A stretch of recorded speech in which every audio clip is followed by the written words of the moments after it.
네, 안녕하세요. 경희대학교 이인선입니다. 네, 좋게, 좋게 소개해 주셔서 너무 감사합니다. 오늘 제가 발표할 내용은 이제 제가 이제 연구에서 주로 많이 사용하고 있는 펑셔널 MRI를 이용한 실험을 소개시켜 드리려고 가지고 왔고요. 양 교수님이 계속 눈치를 주시기 때문에 빨리, 최대한 빨리 진행해 보도록 하겠습니다. 제 소개 방금 그 말씀해 주신 거 그대로이고요. 그래서 제 연구 주제는 저는 이제 경혈학 그리고 뇌신경과학 이렇게 두 가지를 석사 박사 때 전공을 했기 때문에 두 가지를 결합을 해서 당연히 이제 치매 그 뇌신경학적인 기전을 많이 연구를 하려고 지금 노력을 하고 있고요. 그리고 경혈학 교실에서 전통적으로 해오고 있던 경혈과 경락에 대한 연구들 그리고 제가 뉴로사이언스 박사 기간 동안에 공부했었던 그런 마인드 바디 인터랙션이라든지 인지과학, 코그니티브 뉴로사이언스 관련된 그런 분야를 연구를 하고 있습니다. NIH 있을 때는 그 통증, 페인 모듈레이션과 관련된 뇌신경학적인 기전을 연구를 했습니다. 요약을 하자면 이런 그림으로 그냥 제가 한번 만들어 보았고요. 오늘 제가 발표할 주제도 사실은 아까 김규석 교수님이랑 지금 제가 같이 연구하고 있는 그거를 발표를 하는 건데 아토피 환자한테 우리가 침을 놓는데 왜 브레인을 측정을 해야 하나 뭐 이런 궁금증을 가지실 수 있을 것 같은데요. 이제 한의학에서는 어, 다른 의학과 또 이제 크게 차별점으로 저희가 두는 것이 좀 인체를 어떤 하나의 홀리스틱한 시스템으로 전체적으로 바라보는 그런 특징이 있다고 생각을 하고 그거는 이제 비단 한의학계의 그런 강점만이 아니라 이제 의학의 서양의학이라고 제가 이제 뭐 굳이 이름을 붙이자면 서양의학에서도 그런 쪽으로 점점 더 발전을 하게 될 것이라고 생각을 합니다. 그래서 이제 그런 것들과 관련해서 제가 연구를 염두에 두고 이제 연구를 진행을 하고 있고요. 펑셔널 MRI는 제가 이제 뭐 만약에 계속 얘기를 하게 된다면 fMRI 이렇게 얘기를 하게 될 텐데요. 약어로 fMRI라고 부르고 있고 MRI랑 똑같은 여러분들께서 병원에 가셔서 뭐 복부 MRI를 찍으시건 브레인 MRI를 찍으시건 병원에 있는 이런 콩으로 된 그런 기계를 보신 적이 있으실 것 같은데요. 드라마에서도 왜 그런 사람들이 이렇게 찡 하면서 이렇게 들어가는 그런 장면들을 보셨을 건데, 같은 기계로 조금 시퀀스를 조금 바꿔서, 어, 어떤 구조가 아니라 펑션을 볼 수 있는, 그 살아있는 사람의 브레인에서 어디가 지금 그 펑션이 활성화되고 있다. 혹은 덜 활성화되고 있다. 이런 것들을 측정을 하는 기계라고 생각을 해주시면 되겠습니다. 그래서 아토피는 아까 김석 교수님께서 많이 말씀을 해주셨고, 제가 오늘 가지고 온 키워드는 가려움증, 그리고 통증입니다.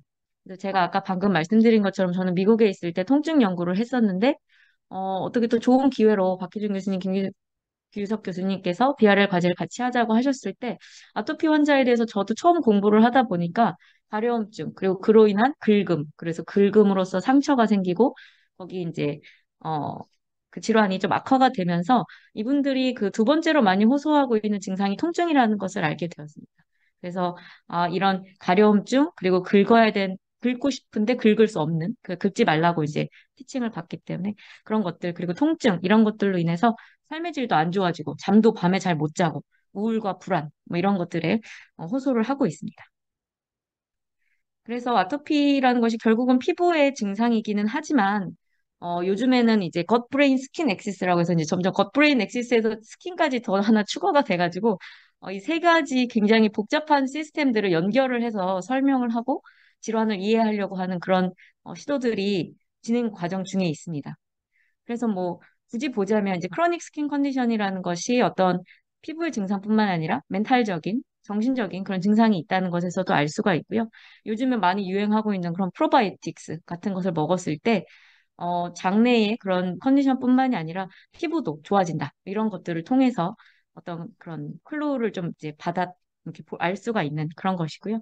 그래서 건 마이크로바이옴이 요즘에 또 이제 핫하게 연구가 많이 되고 있는데 도대체 어떻게 브레인 혹은 어떻게 스킨에 영향을 주냐. 근데 그거 아직도 많이 지금 연구가 되고 있는데 간단하게 그냥 줄이자면 어쨌든 무언가를 뉴로트랜스미터라는 무언가의 물질 분비의 변화를 줌으로써 브레인 그리고 스킨에 영향을 준다라고 지금은 어, 대략적으로 요약을 할 수가 있을 것 같습니다. 그래서 이거는 이제 마이크로 겉에서 어떤 위장의 장벽에 문제가 생겼을 때, 그랬을 때 그것이 피부 장벽까지 어떻게 영향을 미치는가에 대한 건선 논문인데요. 사실 그래서 제가 그냥 피규어를 그냥 한번 가지고 와봤어요. 그래서 아까 김규석 교수님께서도 그 소화기의 질환이라든지 복부의 압통 이런 말씀을 하셨던 거고요. 저희 연구에서는 겉과 브레인 그리고 스킨 이 세 가지를 좀 같이 한번 봐보자 이런 식으로 연구를 진행을 하고 있고요. 그 중에서 저는 이제 브레인 쪽 발표를 오늘 한다고 생각을 해주시면 될 것 같습니다. 그래서 아까 제가 말씀드린 것처럼 아토피 환자들은 가렵기도 하지만 아픔도 많이 느끼고 있는데요. 브레인에서 측면에서 사실 보자면 가려움과 통증이라는 것은 모두 다 약간 언플레전트하고 뭔가 그런 지속적인 좀 자극이 계속 들어오고 있는 그런 상황이라고 생각을 하시면 될 것 같고요.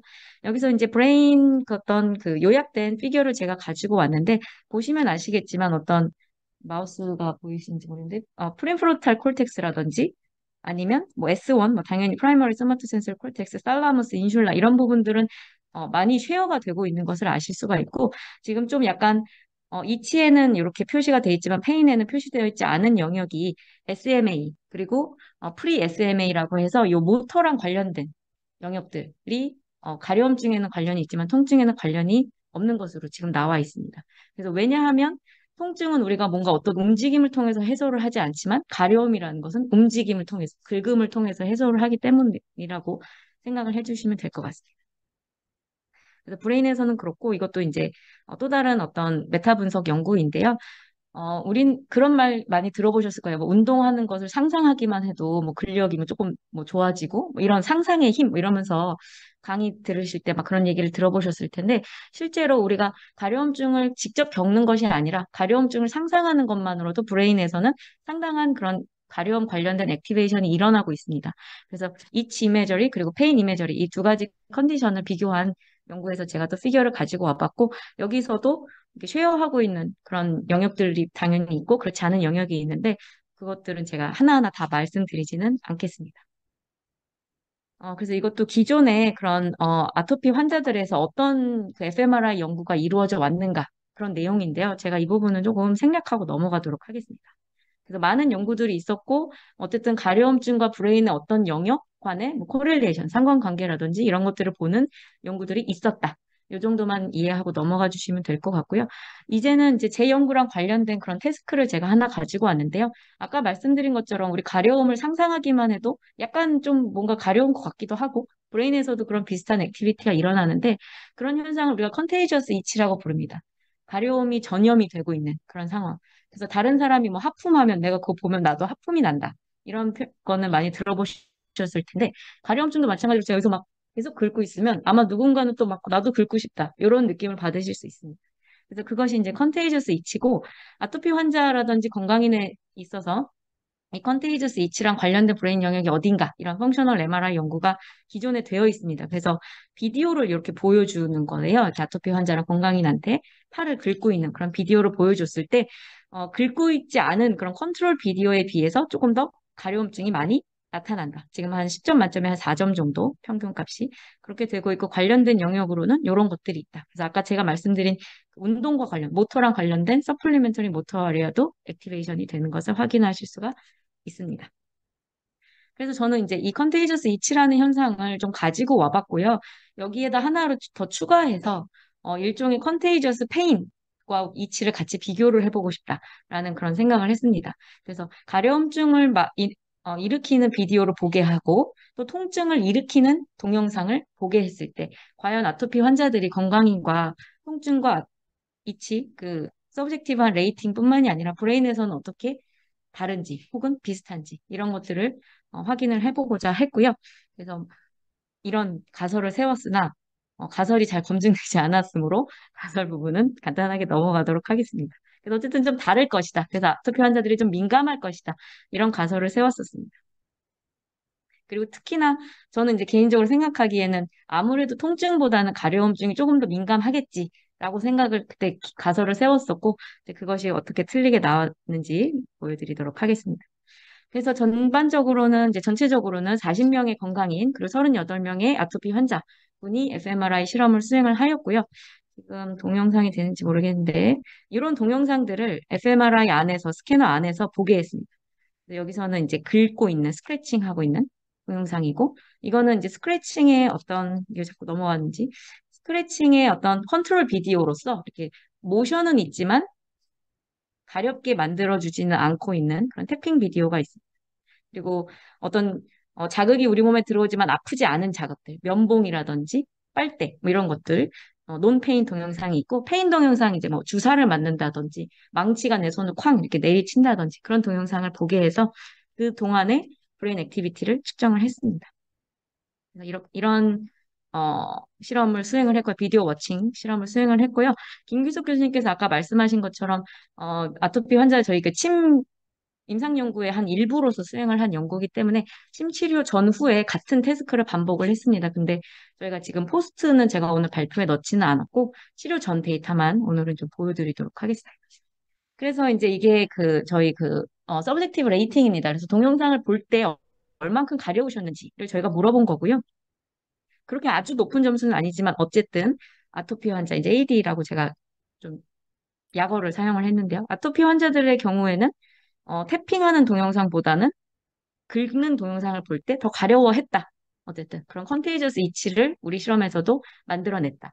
그렇지만 그것이 건강인에서도 똑같이 이런 효과가 있었고 아토피 환자나 건강인에서 어떤 통계적으로 유의한 차이는 나오지 않았습니다.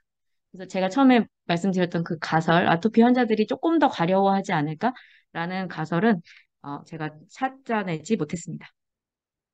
그리고 제가 오히려 기대하지 않았던 이 통증 서브젝티브 페인 레이팅인데요.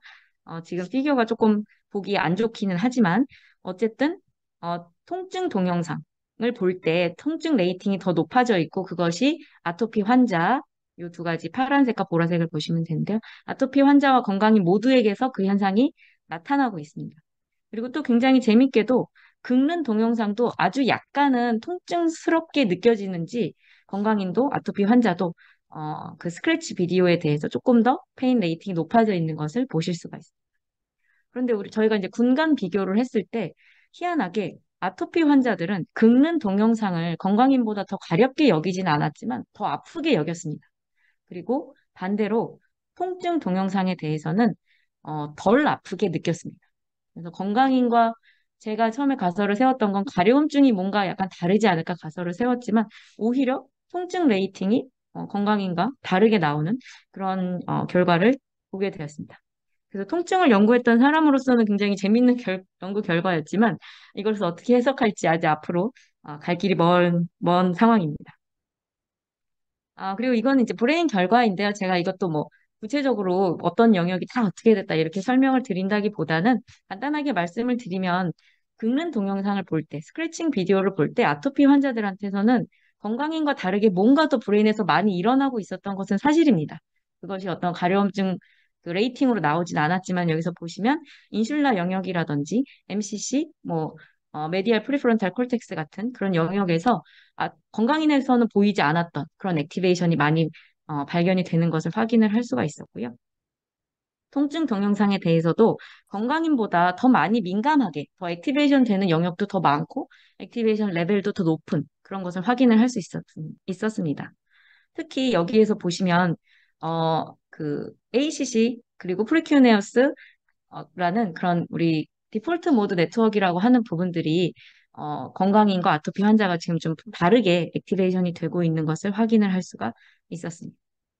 그래서 가려움 동영상도 그렇고 통증 동영상도 그렇고 확실히 아토피 환자들의 브레인에서는 더 민감하게 이런 정보들이 처리되고 있구나라는 것을 알 수 있었습니다.